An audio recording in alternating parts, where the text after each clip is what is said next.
ಚರಕ ಸಂಹಿತೆಯು ಪ್ರಾಚೀನ ಭಾರತೀಯ ವೈದ್ಯಕೀಯ ಪಠ್ಯಗಳಲ್ಲಿ ಬಹಳ ಮುಖ್ಯವಾದದ್ದು. ಇದು ಆಯುರ್ವೇದದ ಜೀವವಿಜ್ಞಾನ ಅತ್ಯಂತ ಹಳೆಯ ಹಿಂದೂ ಗ್ರಂಥಗಳಲ್ಲಿ ಒಂದಾಗಿದೆ. ಇದನ್ನು ಕ್ರಿಪು 2ನೇ ಶತಮಾನ ಮತ್ತು ಕ್ರಿಶ 2ನೇ ಶತಮಾನದ ನಡುವೆ ಚರಕ ಎಂಬ ವೈದ್ಯರು ರಚಿಸಿದ್ದಾರೆಂದು ನಂಬಲಾಗಿದೆ. ಚರಕ ಸಂಹಿತೆಯ ಮುಖ್ಯ ಅಂಶಗಳು: ಆಯುರ್ವೇದದ ಮೂಲಭೂತ ಸಿದ್ಧಾಂತಗಳು. ಇದು ಆಯುರ್ವೇದದ ತತ್ವಗಳು, ಧ್ಯೇಯಗಳು ಮತ್ತು ಆರೋಗ್ಯಕರ ಜೀವನ ಶೈಲಿಯ ಬಗ್ಗೆ ವಿವರಗಳನ್ನು ಒಳಗೊಂಡಿದೆ. ಇದರಲ್ಲಿ ಆಹಾರ ವಿಹಾರ ಮತ್ತು ವಿವಿಧ ಆಹಾರಗಳ ಗುಣಲಕ್ಷಣಗಳ ಮಹತ್ವವನ್ನು ವಿವರಿಸಲಾಗಿದೆ. ರೋಗಗಳ ಕಾರಣ ಮತ್ತು ರೋಗನಿರ್ಣಯ. ಈ ಗ್ರಂಥವು ರೋಗಗಳು ಹೇಗೆ ಉಂಟಾಗುತ್ತವೆ, ನಿದಾನ ಮತ್ತು ಅವುಗಳನ್ನು ಹೇಗೆ ಗುರುತಿಸುವುದು ಎಂಬುದರ ಬಗ್ಗೆ ರೋಗನಿರ್ಣಯ ವಿವರವಾದ ಮಾಹಿತಿಯನ್ನು ನೀಡುತ್ತದೆ. ಚಿಕಿತ್ಸಾ ವಿಧಾನಗಳು. ಚರಕ ಸಂಹಿತೆಯಲ್ಲಿ ವಿವಿಧ ರೋಗಗಳಿಗೆ ಚಿಕಿತ್ಸೆ ನೀಡುವ ವಿಧಾನಗಳನ್ನು ವಿವರಿಸಲಾಗಿದೆ. ಶರೀರ ರಚನೆ ಮತ್ತು ಕಾರ್ಯ.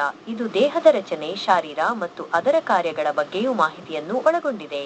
ಔಷಧೀಯ ಸಸ್ಯಗಳು ಮತ್ತು ಅವುಗಳ ಬಳಕೆ. ಅನೇಕ ಔಷಧೀಯ ಸಸ್ಯಗಳ ಗುಣಲಕ್ಷಣಗಳು ಮತ್ತು ಅವುಗಳನ್ನು ಹೇಗೆ ಬಳಸಬೇಕು ಎಂಬುದರ ಕುರಿತು ವಿವರಗಳಿವೆ. ಚರಕ ಸಂಹಿತೆಯನ್ನು ವಿಷಯಾನುಸಾರವಾಗಿ 8 ಭಾಗಗಳಾಗಿ ಸ್ಥಾನಗಳು ವಿಂಗಡಿಸಲಾಗಿದೆ. 1. ಸೂತ್ರಸ್ಥಾನ. ಆಯುರ್ವೇದದ ಮೂಲಭೂತ ಸಿದ್ಧಾಂತಗಳು ಮತ್ತು ಸಾಮಾನ್ಯ ತತ್ವಗಳು 30 ಅಧ್ಯಾಯಗಳು. 2. ನಿದಾನ ಸ್ಥಾನ.